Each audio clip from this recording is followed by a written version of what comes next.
금융당국이 가계대출에 대한 규제를 강화하면서 주택시장의 거래가 크게 감소하는 등 침체된 모습을 보이고 있습니다.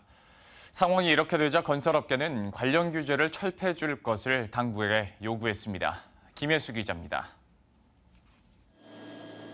지난 2월 서울에서 거래된 아파트 매매량은 모두 4,954건, 1년 전 8,539건에 비해 42%나 크게 줄었습니다. 지난해 월별 10,000건 이상 거래가 이뤄졌지만 지난해 11월부터 거래는 크게 줄어들었고 올 들어선 거래량이 절반 수준으로 뚝 떨어졌습니다. 금융당국이 가계대출에 대한 규제를 강화하면서 주택시장의 심리가 크게 얼어붙은 탓입니다. 지난해 모처럼 활기를 띤 주택시장이 갑자기 침체된 분위기로 돌아서자 건설업계는 지난달 4일 협회 차원에서 당국에 민원을 제기했습니다.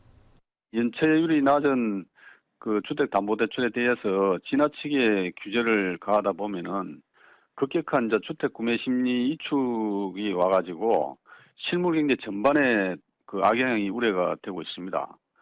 실제로 가계대출 증가의 주범으로 꼽힌 주택담보대출의 연체율은 지난 한 해 동안 꾸준히 감소했고 집단대출 연체율 역시 1년 새 0.3%포인트 하락한 것으로 나타났습니다.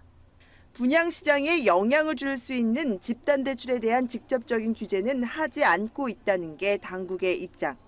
하지만 대출금리 인상과 대출 거절 등으로 인한 피해액만 52조 원이 넘는다는 게 업계의 주장입니다.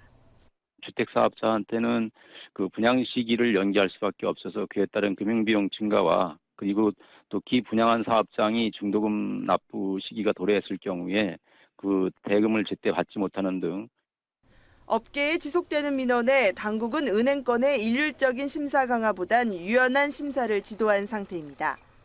그러나 1,200조 원을 돌파한 가계대출에 대한 리스크 관리는 지속될 것으로 보이는 만큼 움츠러든 주택시장의 분위기는 당분간 계속될 것으로 보입니다. 머니투데이 방송 김혜수입니다.